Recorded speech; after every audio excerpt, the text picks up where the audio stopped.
Okay. So students, you have seen in our previous videos, आपने देखा हमारी पुरानी अपनी वीडियोस में देखा कि किस तरीके से लेटर्स के ग्रुप से वर्ड क्रिएट होता है और जब वर्ड्स के ग्रुप बनाए जाते हैं तो सेंटेंस क्रिएट होता है। ठीक है, लेकिन आज हम बात कर रहे हैं कि वो लेटर्स के ग्रुप और वर्ड की पार्ट 2 में। तो जो वर्ड क्रिएट होता है तो फिर अगली बात आती है कि जब हमें ग्रुप बनाना है वर्ड्स का, क्योंकि हमारा एम है सेंटेंस फ्रेम करना। तो जब हम वर्ड का ग्रुप बनाते हैं तो हमें पता चलना चाहिए ना कि वर्ड कितने टाइप के होंगे और किसको कैसे अरेंज करना है ग्रुप बनाने के लिए, क्योंकि सबकी अपनी एक पोजीशंस होती हैं। जैसे मैंने बताया ना कि sequential order of letters in a group is called word. Spelling आपने देखा कि एक ग्रुप में, जैसे हमने बताया आपको कि APPLE एप्पल, तो इसमें क्या हो रहा है, सीक्वेंस आ रहा है। ठीक है, तो ऐसे ही जब लेटर्स का एक सीक्वेंस बना तो ये बना वर्ड। अब ऐसे ही जब एक सेंटेंस बनेगा, जैसे कहा गया कि this is a good news, तो यहां पर भी एक सीक्वेंस आना चाहिए। कौन पहला है, फिर दूसरे नंबर पर कौन है, तीसरे कौन है, चौथे कौन है और पांचवें पे कौन है। तो यहां पर भी इसका एक सीक्वेंस आना चाहिए। तो अब जब इसको एक सीक्वेंशियल ऑर्डर में बनाना होगा तो इसके लिए हमें इसको कैटेगराइज करना पड़ेगा ग्रुप को। तो जब हम वर्ड्स हमें मिल जाते हैं तो वर्ड्स के बीच में एक चीज आती है और वो आती है कि कौन होगा पहले नंबर पर। तो आइए देखते हैं सबसे पहले कितने टाइप के वर्ड्स बनते हैं। तो जो वर्ड्स टाइप हैं उन वर्ड्स टाइप का ग्रामर में नाम है पार्ट्स ऑफ स्पीच। ग्रामर में उसका नाम है पार्ट्स ऑफ स्पीच। और दोस्तों आप जानते हैं ये 8 होते हैं, नंबर में 8 होते हैं। कौन सा? पहला है noun, second pronoun, third adjective,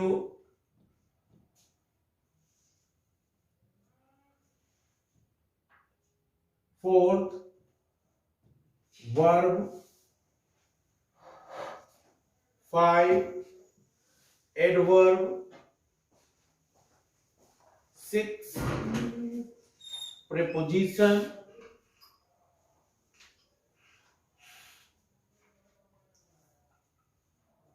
7 conjunction,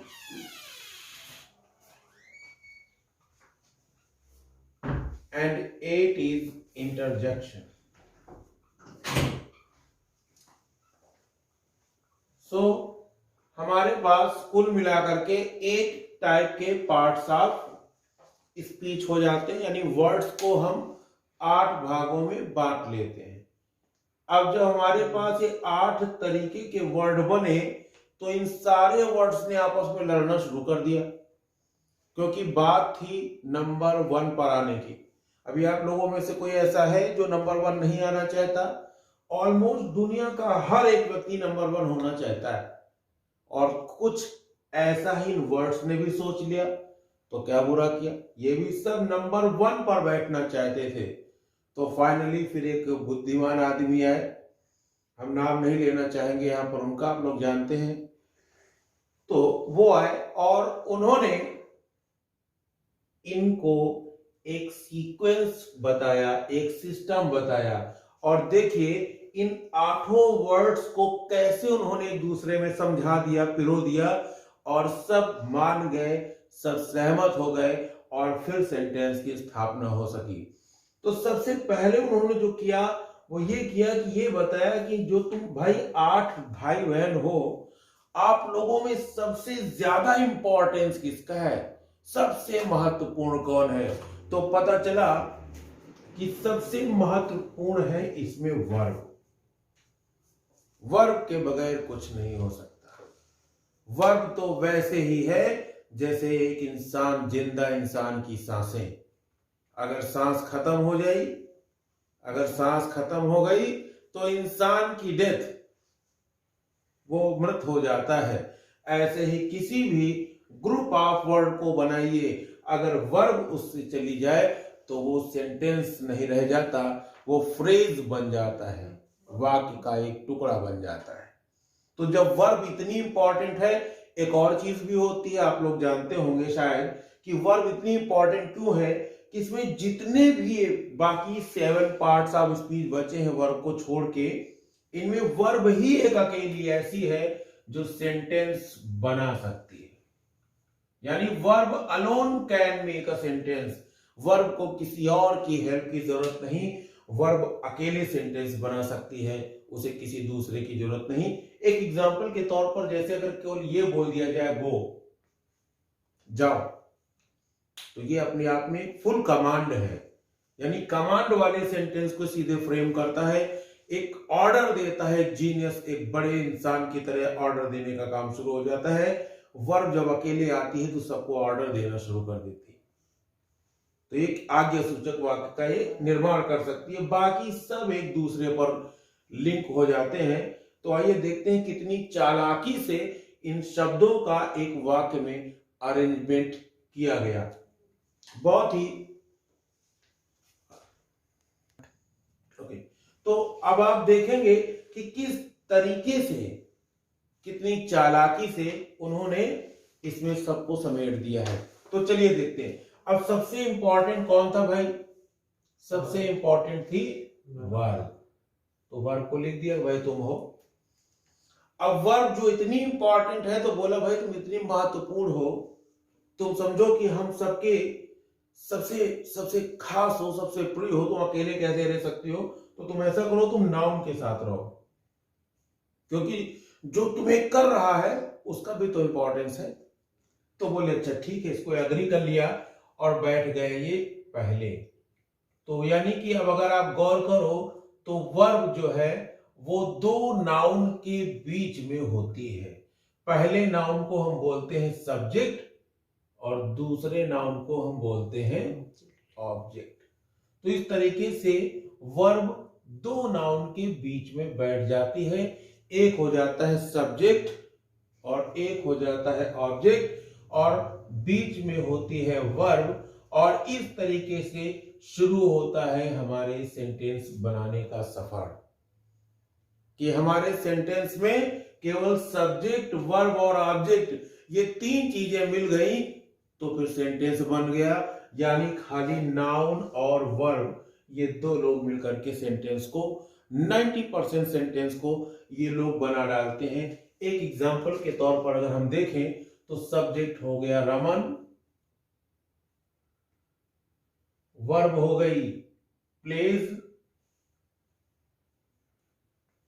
और ऑब्जेक्ट में फिर एक कोई नाउन रख दिया।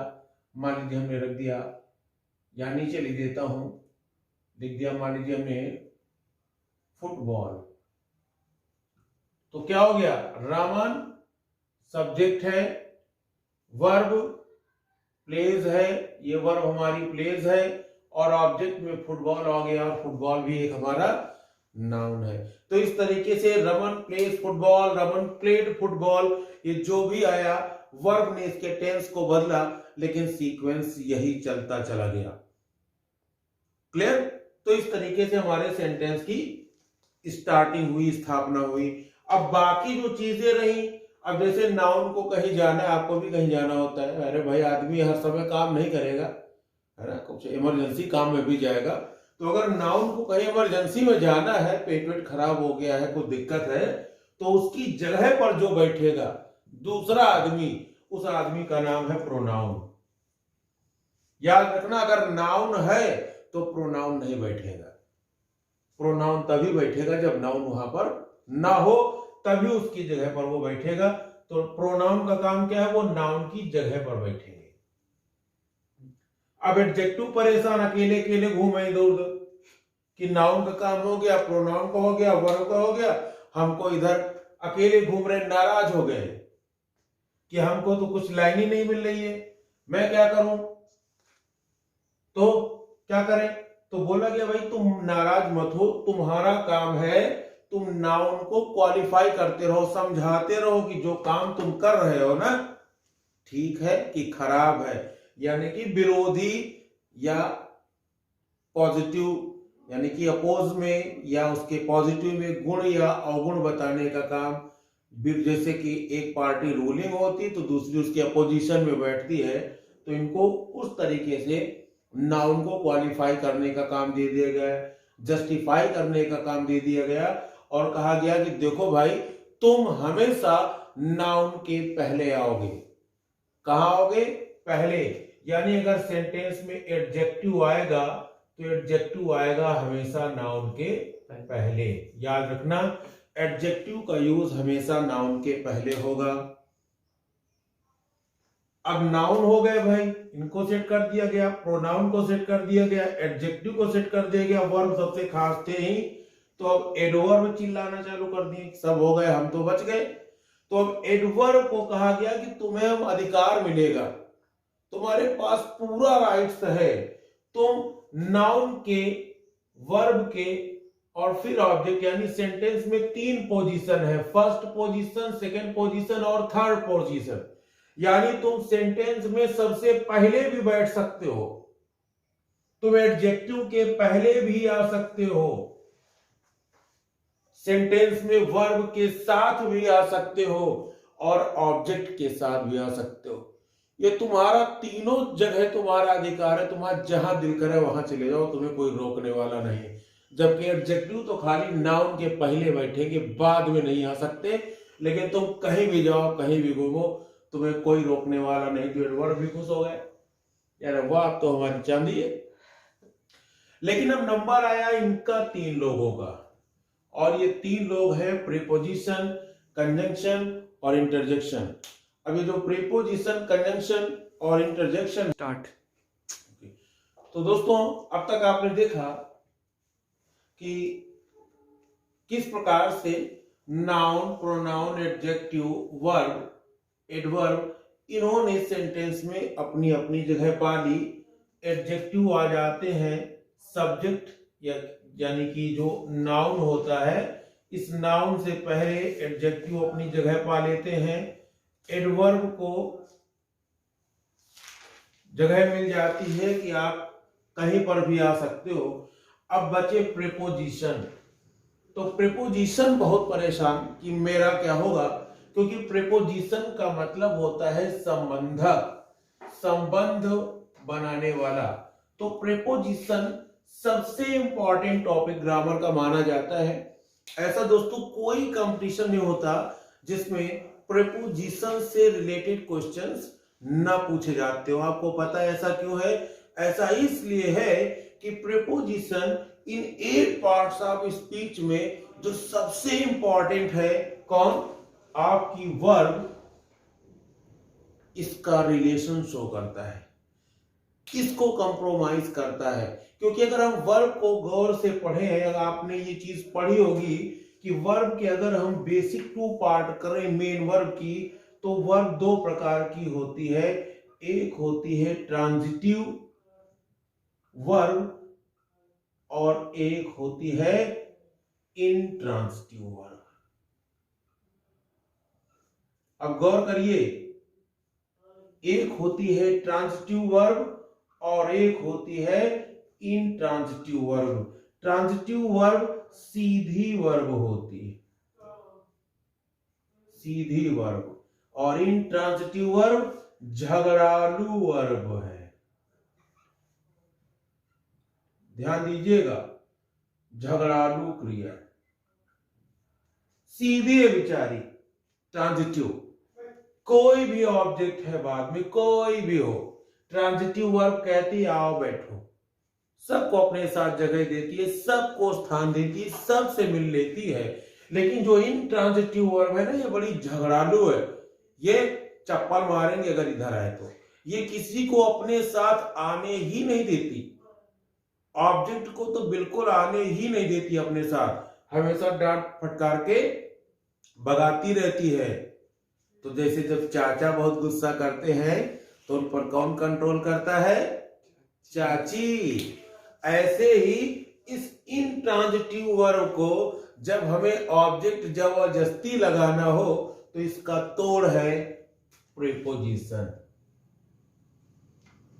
क्योंकि जैसे ही प्रीपोजिशन इस इंट्रांजिटिव वर्ब के पास आएगा वैसे ही ये झगड़ालू महिला शांत हो जाएगी, चुप हो जाएगी और इसके बाद बड़े आराम से ऑब्जेक्ट आ जाएगा, फिर ये कुछ नहीं बोलेगी जब तक प्रीपोजिशन रहेगा। और प्रीपोजिशन बदला जैसे ही वैसे पूरा मतलब बदल देगी ये। प्रीपोजिशन अगर बदल दिया तो पूरा मतलब ही बदल देगी ये। इसीलिए ये सबसे खतरनाक इंट्रांजिटिव वर्ब मानी जाती है। तो आइए दोस्तों एक एग्जांपल से इस बात को समझने की कोशिश करते हैं। चलिए देखते हैं। जैसे अगर हमने लिखा कि आई राइट अ लेटर, अब क्या है, राइट बिचारी सीधी सादी वर्ब, इसने कहा लेटर है, अच्छा चिट्ठी है, आ जाओ। तो ये ट्रांजिटिव वर्ब थी और इसने अपने साथ ऑब्जेक्ट को आसानी से आ जाने दिया, कोई दिक्कत नहीं हुई। लेकिन जैसे ही हमने कहा आई गो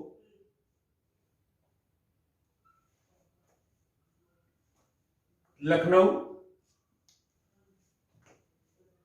अब बीच में ये गो है और ये लखनऊ है, इतनी दूर है, ये चाहे जितनी दूर हो इस सेंटेंस में ये वर्ब इनको ले नहीं रही, कतई एक्सेप्ट नहीं करेगी। इनको एक्सेप्ट करने के लिए क्या है, झगड़ालू वर्ब को डाउन करने के लिए मैंने क्या बताया, प्रीपोजिशन। तो प्रीपोजिशन कौन सा ले ले, अगर हमने यहां पर टू को बैठा दिया तो आई गो टू लखनऊ।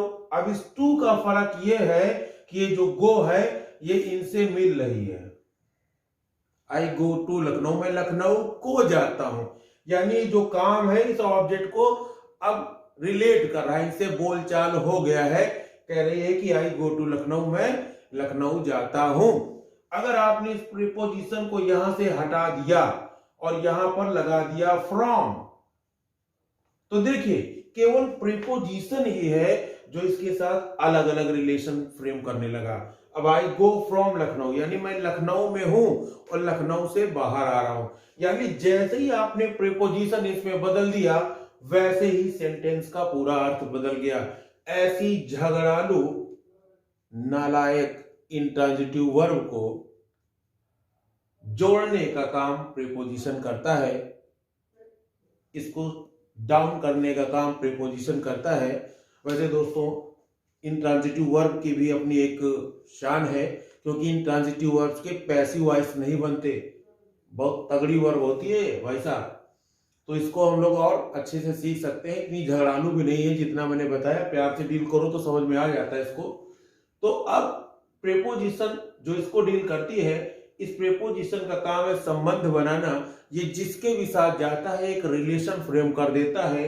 अब वो दो वर्ड भी हो सकते हैं, दो सेंटेंस भी हो सकते हैं, और ये अलग अलग सिचुएशंस के आधार पर अलग अलग सेंस देता है।